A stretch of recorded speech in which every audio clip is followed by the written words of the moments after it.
नमस्कार दोस्तों, आप लोगों को पीवी स्टडी एकेडमी में स्वागत है। तो आइए आज हम जानेंगे लॉरेंज कोहल वर्ग के बारे में।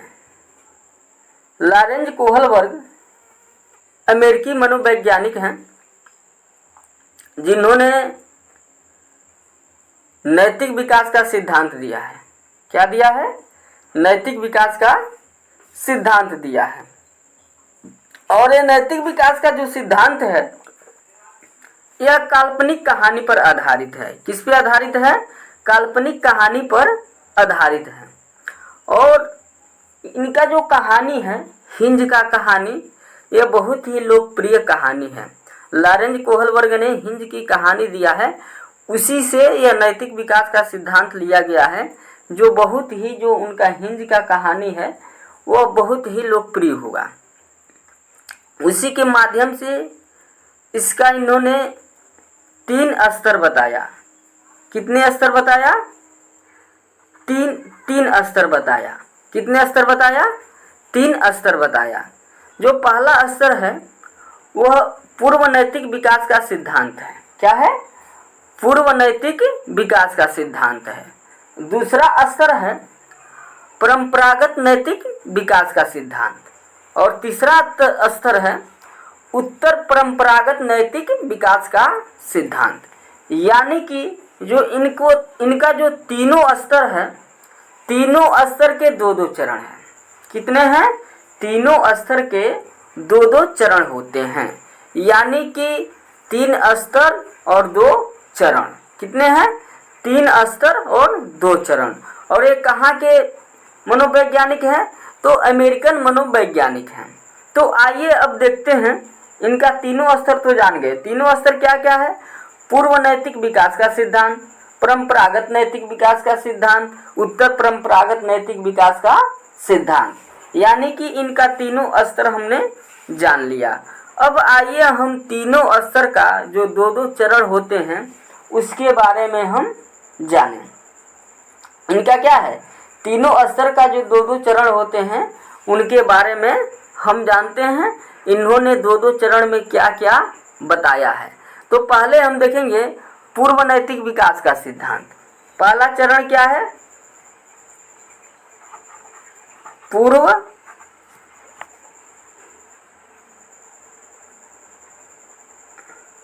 देखिए पहला चरण क्या है? पूर्व नैतिक विकास का सिद्धांत। देखिए पूर्व नैतिक विकास का सिद्धांत, इसमें इन्होंने कुछ बालक हैं, कुछ बच्चे हैं, बच्चों से इन्होंने पूछा, जो छोटे बच्चे हैं, तो पहला पूछा कि जो हिंज की कहानी है, हिंज को दवा चुरानी चाहिए कि नहीं चुरानी चाहिए। ठीक है ना? तो पहला ये क्या है? दंड। पहला चरण क्या है?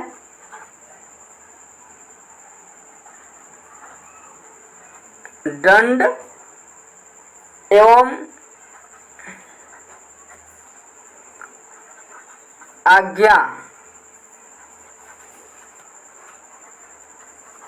आज्ञाकारी। ठीक है ना?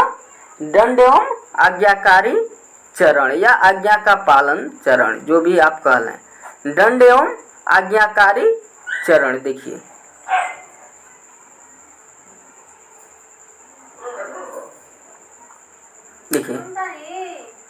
इन्होंने बताया है कि यदि हम कोई गलत काम करते हैं, कुछ भी गलत काम करते हैं, तो यदि दंड मिलता है तो उसको नहीं करना चाहिए। क्या है? यदि कुछ भी गलत काम करते हैं या सही काम करते हैं, यदि दंड मिलता है तो नहीं करना चाहिए। यानी कि यदि हिंज को दवा चुराने से पकड़े जाने पे यदि उसको पीटा जाएगा तो दवा नहीं चुरानी चाहिए। उसकी बीवी चाहे मर जाए चाहे जिंदा रहे, लेकिन यदि दंड मिलता है तो हमको नहीं चुरानी चाहिए। समझ में आई बात को? यानी कि दंड एवं आज्ञा पालन के, यदि दंड मिलता है तो उस काम को मत करो। क्या है? यदि दंड मिलता है तो उस काम को मत करो। तो यानी कि यह इनका पहला चरण है। पहला चरण क्या है? यदि दंड मिलता है तो आप उस काम को मत करो। यानी पहला स्तर का पहला चरण यही है। दूसरा चरण क्या है? यांत्रिक सापेक्ष नैतिकता। जो दूसरा है यांत्रिक सापेक्ष नैतिकता। इसमें देखिए, इसमें क्या बताए हैं? यांत्रिक सापेक्ष नैतिकता में यदि कुछ गलत है तो भी कर दो। क्या है? यदि कुछ गलत है तो भी कर दो, यदि अपना फायदा होता है तो। यानी कि इसमें बालक क्या होता है? आत्म केंद्रित, बस अपना फायदा देखता है। क्या देखता है? बस अपना। उसमें कहता है, यानी कहानी में कहता है कि उसको दवा चुरा लेनी चाहिए, क्योंकि उसके बीवी को बचाना है ना। अपना फायदा है तो उसको दवा को क्या करना चाहिए? चुरा लेना चाहिए। यदि आप लोग इस कहानी से परिचित नहीं है तो आइए एक बार इस कहानी को बता देते हैं। हिंज नाम का एक आदमी रहता है। क्या रहता है? हिंज नाम का एक आदमी रहता है और उसकी बीवी बीमार हो जाती है। क्या हो जाती है? उसकी बीवी बीमार पड़ जाती है। बीमार पड़ जाने के कारण पहले डॉक्टर से कहता है कि डॉक्टर साहब, हमको आप हमारे बीवी को दवा कीजिए, आपको पैसा की कोई टेंशन नहीं है। तो डॉक्टर जो रहता है कहता है चलिए ठीक है। वो दवा करता है और मतलब अधिक पैसा लेता है, दवा कर देता है। और बाद में ऐसा करता है कि उसके पास पैसा समाप्त हो जाता है। हिंज के पास से पैसा क्या हो जाता है? समाप्त हो जाता है। और वह ऐसा दवा करता है जो सिर्फ उसी के पास रहता है। क्या है? सिर्फ उसी के पास मिलता है। तो अब उसके पास पैसा तो है नहीं, पैसा समाप्त हो गया है। अब वो दवा कैसे कराए? तो यही दवा कराने की बात को लेकर के उन्होंने कहानी कहा और जिससे बालकों से क्या किया? पूछा। तो पहला जो बालक मिले वो कहे, यदि आप दवा चुराते समय पकड़े गए, अब बहुत पिटाएंगे, तब जाकर के आप दवा मत चुराइए। दवा क्या करना है? मत चुराइए। यदि आपको आज्ञा मिलता है कि दवा ले लीजिए तभी दवा लीजिए, वरना क्या होगा? पिटाई होगा। यानी कि जब दंड मिलेगा तभी हम क्या करेंगे? आज्ञा के पालन करेंगे, अन्यथा नहीं करेंगे। दूसरा चरण में क्या है? यांत्रिक सापेक्ष नैतिकता। क्या है? यांत्रिक सापेक्ष नैतिकता। यानी कि इसमें जो बताया है, यदि गलत ही क्यों न हो, यदि कोई कार्य गलत क्यों न हो, यदि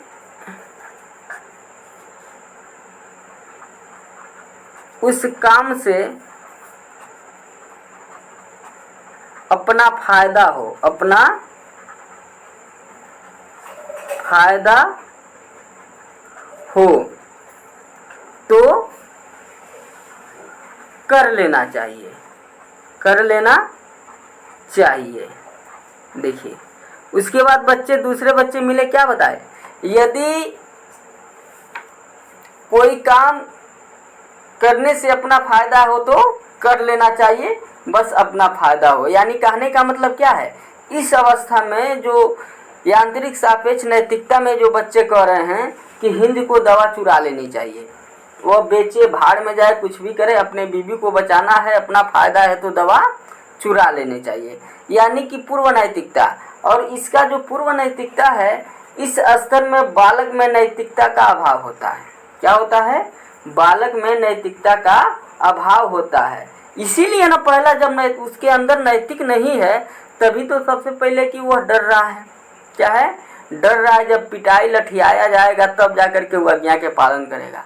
यदि लठियाया नहीं जाएगा तो आज्ञा के पालन नहीं करेगा।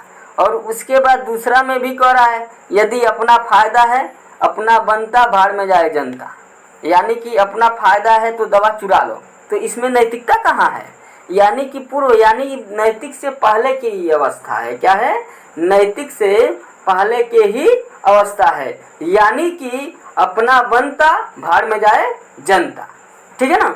अब आगे देखिए, जो दूसरा स्तर है, मान के चलिए कि जो दूसरा स्तर है, आगे हम इसमें देखेंगे दूसरा क्या है, परंपरागत नैतिक विकास का सिद्धांत। देखिए दूसरा है परंपरागत नैतिक विकास का सिद्धांत। ये स्तर है, दूसरा स्तर।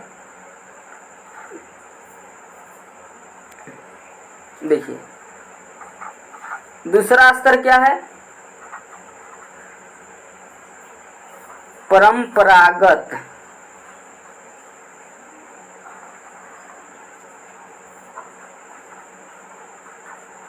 नैतिक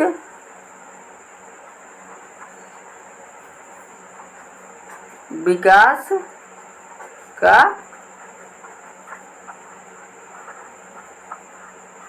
सिद्धांत, यानी कि परंपरागत नैतिक विकास का सिद्धांत या स्तर, मतलब यह दूसरा स्तर है। कौन सा स्तर है? दूसरा स्तर है। तो इसमें भी क्या बताया गया है, इसमें भी आपको बताया गया है, परंपरागत नैतिक विकास के सिद्धांत में आपको क्या बताया गया है, यह बताया गया है कि इसके भी दो चरण होते हैं। इस स्तर के दो चरण होते हैं। कितने चरण होते हैं? दो चरण होते हैं। कितने चरण होते हैं? दो चरण होते हैं। पहला देखिए क्या है, अच्छा लड़का अच्छी लड़की। ठीक है ना।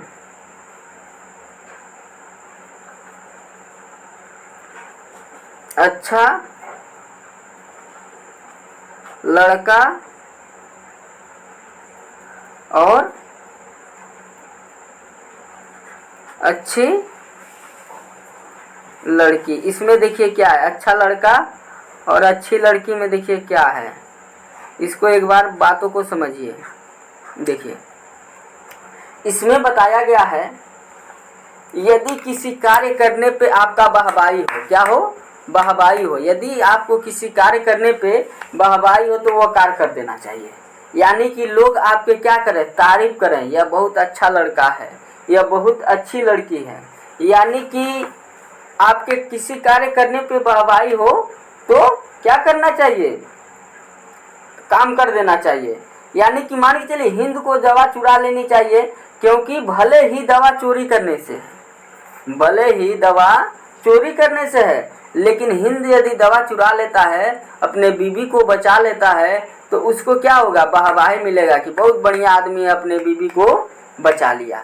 यही अच्छा लड़का और अच्छे, यानी कि कोई आप क्यों नहीं किसी का खून करना रहा, यदि किसी के खून करने से आपको चाबसी मिल रहा है, वाहवाही मिल रहा है, तो आप उस काम को क्या कर दीजिए। यदि आपको कोई किसी के निगाह में अच्छा बनना है, यदि किसी के निगाह में अच्छा बनना है, मान के चलिए कोई लड़का है, किसी की लड़की के निगाह में अच्छा बनना है, अब लड़की कही जाइए फला के खून कर दीजिए, उसका हत्या कर दीजिए, तो हम आपसे बातें करने लगेंगे, आप हमारे नज़र में बहुत अच्छे हो जाएंगे।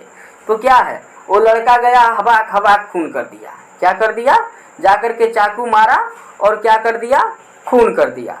तो यह उस लड़की के नज़र में तो अच्छा हो गया, या जो लड़की के उस लड़के का जो दुश्मन है उनके नज़र में तो अच्छा हो गया, लेकिन यह पूरे दुनिया के नज़र में तो नहीं है ना।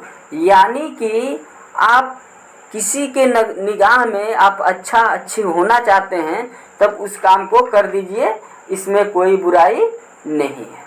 ठीक है ना। यानी कि आप उस काम को कर दीजिए, इसमें कोई बुराई नहीं है। ठीक है ना। अब आइए अगला देखते हैं, कानून एवं व्यवस्था की अवस्था। इसी में पहला तो यह हो गया, पहला क्या हो गया कि अच्छा लड़की एवं अच्छा लड़का। दूसरा क्या है, कानून एवं व्यवस्था।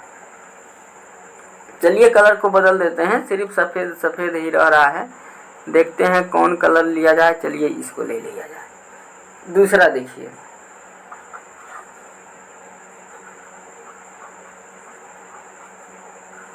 कानून और व्यवस्था। कानून व्यवस्था क्या है? कानून व्यवस्था। देखिए कानून व्यवस्था क्या है? यदि आप मान के चलिए कि कानून के नज़र में क्या है? गुनाह है, चोरी करना गुनाह है, तो भले ही आपके बीवी मर जाए, आपके बीवी मर जाए ठीक है, लेकिन चोरी करना गुनाह है तो आपको चोरी नहीं करना चाहिए, आपको कानून का पालन करना चाहिए। मान के चलिए आप एम्बुलेंस लिए हैं, इस समझिए बात को, आप एम्बुलेंस लिए हैं, वो आदमी सांस बिना मर रहा है एम्बुलेंस में, उसको तत्काल हॉस्पिटल में पहुंचाना है। क्या करना है? तत्काल हॉस्पिटल में पहुंचाना है। यदि मान के चलिए कि यह लाल बत्ती बढ़ गया तो आप आगे नहीं बढ़ा सकते हैं, कानून का आपको पालन ही करना है। क्या करना है? कानून को आपको पालन ही करना है, यही कानून और व्यवस्था है। देखिए यदि कानून के विरुद्ध है चोरी करना तो उसकी औरत मर जाए ठीक है, क्या है? मर जाए ठीक है, लेकिन आपको क्या करना है? चोरी नहीं करना है, आपको दवा नहीं चुराना है, यही कानून और व्यवस्था है। क्या है? यही आपका कानून और मतलब कानून की व्यवस्था है। उसके बाद दो इसका भी हो गया कि नहीं हो गया? एक अच्छा लड़की और अच्छा लड़का, दूसरा क्या है? कानून एवं व्यवस्था। यानी कि ये भी आपका कहानी इसका भी क्या हो गया? फाइनल हो गया। अब देखिए उत्तर नैतिकवादी, ठीक है ना, यह जो अवस्था है बहुत ही बढ़िया अवस्था है। क्या है? यह जो अवस्था है बहुत ही बढ़िया अवस्था है। इस अवस्था में लगभग में 1-2% लोग जा पाते हैं, इस अवस्था में 1-2% जा सकते हैं बस। देखिए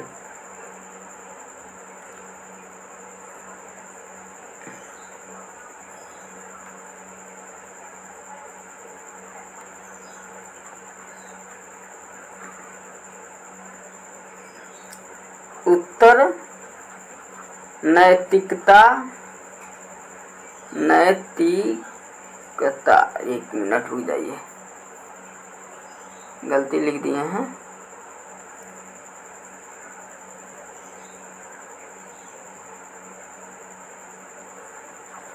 नैतिकता, उत्तर नैतिकतावादी स्तर या उत्तर परंपरागत स्तर, क्या कह सकते हैं? उत्तर परंपरागत स्तर बोल सकते हैं। इसका भी क्या है? इसका भी 2 चरण है। कितने चरण है? 2 चरण है। चलिए इसको बदलते जा रहे हैं जिससे एक में मिलेगा नहीं। इसका कितने चरण है? 2 चरण है। सामाजिक अनुबंधन अवस्था,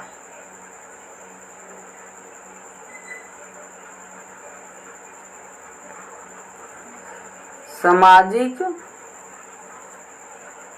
अनुबंध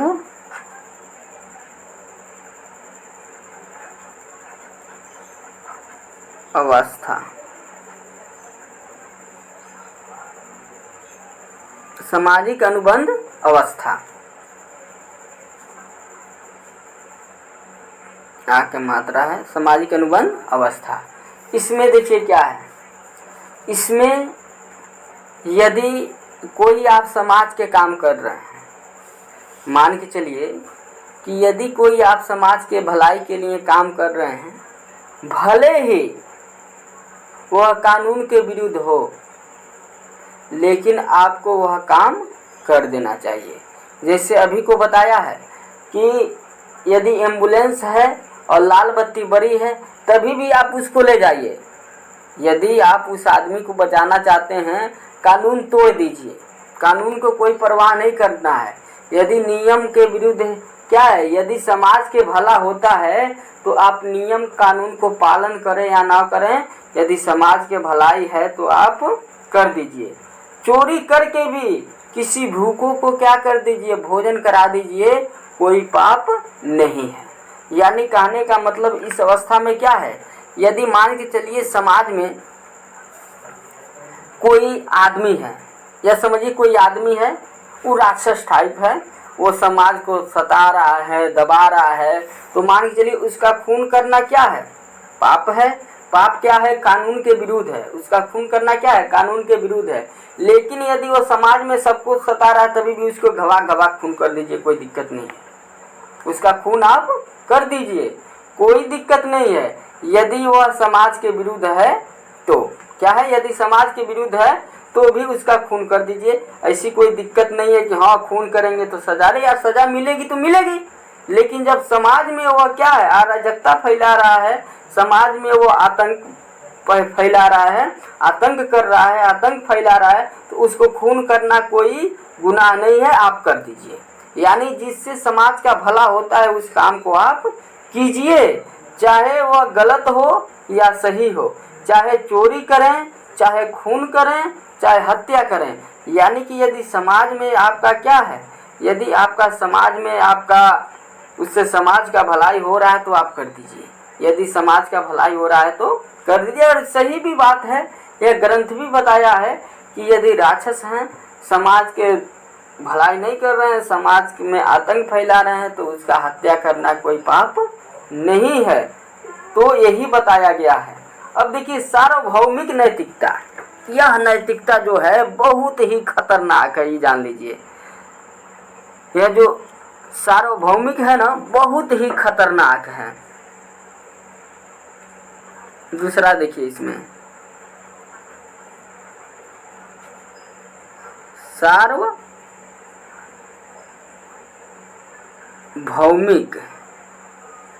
ये भी तो बढ़िया चल रहा है यार, सार्वभौमिक नैतिकता। देखिए सार्वभौमिक नैतिकता में क्या है, देखिए इसमें हमको क्या करना है, सार्वभौमिक नैतिकता में देखिए, चाहे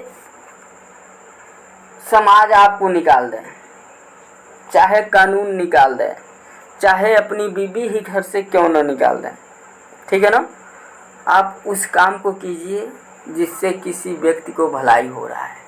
मान के चलिए कि आपके गांव में किसी के बीबी बीमार है, क्या है, बीबी बीमार है, तो उसको क्या कीजिए, आप हॉस्पिटल ले जाइए, चाहे भले से ही आपकी बीबी आपको घर में से निकाल दे, ठीक है ना, आपके बीबी आपके घर में से भले ही निकाल दे, समाज भले ही गाली दे, कानून भले ही विरोध करे, लेकिन यदि उसका जान बचता है तो आप बचा दीजिए। बात समझ रहे हैं, यदि उसका जान बचता है तो आप क्या कीजिए, बचा दीजिए, चाहे दुनिया भाड़ में जाए, लेकिन आप वह काम कर दीजिए जिससे किसी का भला हो। यानी कि यह कोहल वर्ग जो हैं, यह जो कोहल वर्ग हैं, इन्होंने बताया है कि पूरा कानून विरोध हो जाए, अपने बीबी खुद आपके खिलाफ हो जाए, बच्चे खुद आपके खिलाफ हो जाए, लेकिन आप उस काम को कर दीजिए जिससे दुनिया का भला होता है। जैसे में गौतम बुद्ध को आप लोग जानते हैं, गौतम बुद्ध क्या किए, समाज सेवा के लिए, समाज के भलाई के लिए वो अपने बीबी को त्याग दिए। उनका बीबी, उनका लड़का अच्छा पिता नहीं मानते हैं, उनके बीबी अच्छा पति नहीं मानती हैं, कोई बात नहीं, लेकिन आप समाज में परिवर्तन कीजिए, समाज की भलाई कीजिए, आपके खिलाफ चाहे पूरा दुनिया क्यों ना हो जाए। यदि आपके खिलाफ पूरा दुनिया हो जाता है तभी भी उस काम को कीजिए जिससे किसी का सहयोग मिले। ऐसा दुनिया में कोई है, 1-8% कहीं होंगे, मान लीजिए आपके पूरा परिवार आपके खिलाफ है, फिर भी आप उस काम को करिए यदि उससे भलाई है तो। अब इस दुनिया में मात्र एक ही काम के लिए हैं ऐसे लोग जो किसी से बात कर रहे हैं पूरा घर के खिलाफ लेके फरार हो गए। लेकिन हमको अपना लाभ दिखे, उसमें तो अपना लाभ दिख रहा है, लेकिन इसमें अपना लाभ दिखे न दिखे, हमसे पूरे दुनिया क्यों ना नाराज हो जाए, लेकिन हमको वही काम करना है जिससे हमारे समाज को क्या हो, भलाई हो। जिससे क्या हो, हमारे समाज के भलाई हो। देखिए इनका कुछ आलोचना भी किया गया है, इनका क्या है, कुछ आलोचना भी किया गया है। इनका जो आलोचना ये है, कोहल वर्ग मानते हैं कि जो नैतिक तर्करा एवं नैतिक व्यवहार में गहरा संबंध है जो सही नहीं है। क्या है, जो सही नहीं है। अल्कोहल वर्ग ने अपने प्रयोग में सिर्फ लड़कों को ही शामिल किया है, किसी लड़की का शामिल नहीं किया है। यदि लड़की को शामिल करते हैं तो अपने अनुसार देखेगी, और लड़का को शामिल करते हैं तो अपने अनुसार देखेगा। यानी कि इसमें महिलाओं का जगह नहीं दिया गया है, जिससे इसका ये भी आलोचना किया गया है। ठीक है ना। टेलोर जो गिलगन है ना, कोहल वर्ग के नैतिकता विकास के सिद्धांत को क्या है, महिलाओं को नैतिकता विकास के सिद्धांत से अलग देने के लिए आलोचना की है, क्योंकि वह मानते हैं कि पुरुषों की नैतिकता में न्याय और स्त्रियों की नैतिकता में देखभाल अधिक होती है। इसलिए इनका क्या किया गया है, आलोचना भी किया गया है। यानी कहने का मतलब यह है कि यह सिर्फ लड़कों के ऊपर मान के चलिए एक्सपेरिमेंट करके, लड़के से पूछताछ करके उन्होंने नैतिकता का सिद्धांत दे दिया, लेकिन कम से कम हमको लड़कियों से भी पूछना चाहिए और किसी लोगों से भी पूछना चाहिए, तब उसको दिया जाए, तब जा कर के बढ़िया है। तो आशा करता हूँ कि यह आप लोगों को समझ में आया होगा, और यदि आया होगा तो आप मेरे चैनल को सब्सक्राइब जरूर करें। जय हिंद, जय भारत, वंदे मातरम।